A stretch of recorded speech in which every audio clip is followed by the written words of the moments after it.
کہ کن چیزوں سے وضو ٹوٹ جاتا ہے اور کن چیزوں سے وضو نہیں ٹوٹتا ہے. کیونکہ جب بندے کو معلوم نہیں رہتا ہے کہ کن چیزوں سے وضو ٹوٹ جاتا ہے اور وہ بندہ وضو کے بعد وہ حرکت کر جاتا ہے اور اس کا وضو ٹوٹ بھی جاتا ہے، اسے معلوم بھی نہیں ہوتا ہے، لیکن وہ اسی حالت میں نماز ادا کر لیتا ہے، پھر اس کی نماز نہیں ہوتی ہے. دیکھو، وضو کو توڑنے والی چند چیزیں ہیں. اگر وضو کرنے کے بعد آپ کے ساتھ یہ چیزیں پائی جائے تو سمجھ لینا آپ کا وضو ختم ہو گیا. اب وہ چند چیزیں کیا ہے؟ دیکھو، پیشاب کرنے سے وضو ٹوٹ جاتا ہے، پاخانہ کرنے سے وضو ٹوٹ جاتا ہے، ہوا خارج ہونے سے وضو ٹوٹ جاتا ہے. اسی طرح پاخانہ یا پیشاب والی جگہ سے کوئی چیز نکلنے سے وضو ٹوٹ جاتا ہے. جیسا کہ پیشاب والی جگہ سے پانی نکل گیا، منی یا ودی، اس سے وضو ٹوٹ جاتا ہے.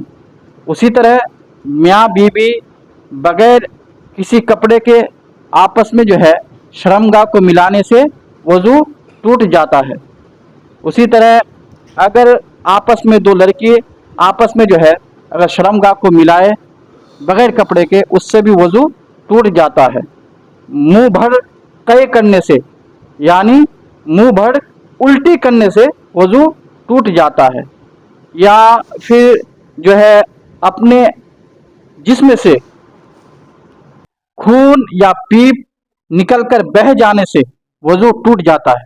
بہہ جانے سے ایسے ہی نہیں، اگر کسی کے جسم سے خون نکل گیا، خون نکلنے کے بعد جہاں سے خون نکلا تھا اسی جگہ میں وہ خون جم گیا تو اس سے وضو نہیں ٹوٹے گا. لیکن اگر وہ خون اس جگہ سے بہہ کر دوسری جگہ کی طرف چلا گیا تو وضو ٹوٹ جائے گا.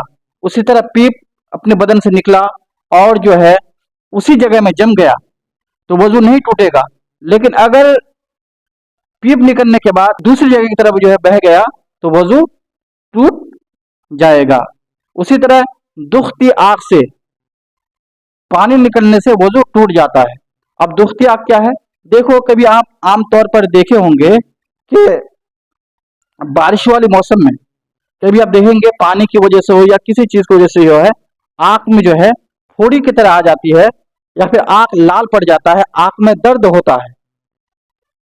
تو درد ہونے کے بعد وہ پانی نکلنے لگتا ہے، اس وجہ سے وضو ٹوٹ جائے گا. لیکن اگر ایسے ہی رونے کی وجہ سے یا ایسے ہی خوشی خوشی کوئی آنکھ سے پانی ٹپک رہا ہے تو اس سے وضو نہیں ٹوٹے گا. زمین میں یا کسی چیز کو ٹیک لگا کر سونے سے، ٹھیک ہے، سونے کا مطلب کہ نیند میں آنا چاہیے، نیند آ جانے سے وضو ٹوٹ جاتا ہے. یا پھر مجنون ہو جانے سے، مجنون کا مطلب ہوتا ہے کہ دیوانہ یا پاگل ہو جانے سے وضو ٹوٹ جاتا ہے.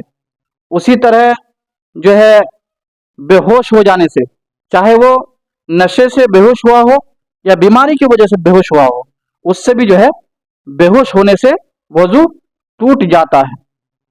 اسی طرح نماز میں یعنی آواز سے ہنسنے سے، یعنی اتنی زور سے آپ ہنسے کہ آپ کے بازو والے کو سنائی دیا، اس سے آپ کا وضو اور آپ کی نماز دونوں ختم ہو جائے گا. آپ کا وضو بھی ٹوٹ جائے گا، آپ کی نماز بھی ختم ہو جائے گی.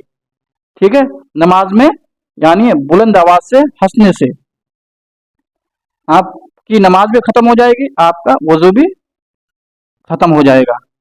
تو یہ چند چیزیں ہیں جن سے وضو ختم ہو جاتا ہے، وضو ٹوٹ جاتا ہے. اس کے علاوہ کسی چیز سے وضو نہیں ٹوٹتا ہے. کیونکہ کئی بندہ سوچتا ہے کہ بیڑی پینے سے وضو ٹوٹ جاتا ہے، سگریٹ پینے سے وضو ٹوٹ جاتا ہے، یا پھر وضو کرنے کے بعد آئینہ دیکھنے سے وضو ٹوٹ جاتا ہے، یا وضو کرنے کے بعد گھٹنا دکھانے سے وضو ٹوٹ جاتا ہے، یا پھر اپنے ہاتھوں سے اپنے شرمگاہ کو چھونے سے وضو ٹوٹ جاتا ہے، یا اپنی زبان سے گندی الفاظ نکالنے سے وضو ٹوٹ جاتا ہے. تو ان چیزوں سے وضو نہیں ٹوٹتا ہے، یہ غلط فہمی ہے. ان چیزوں سے وضو نہیں ٹوٹتا ہے.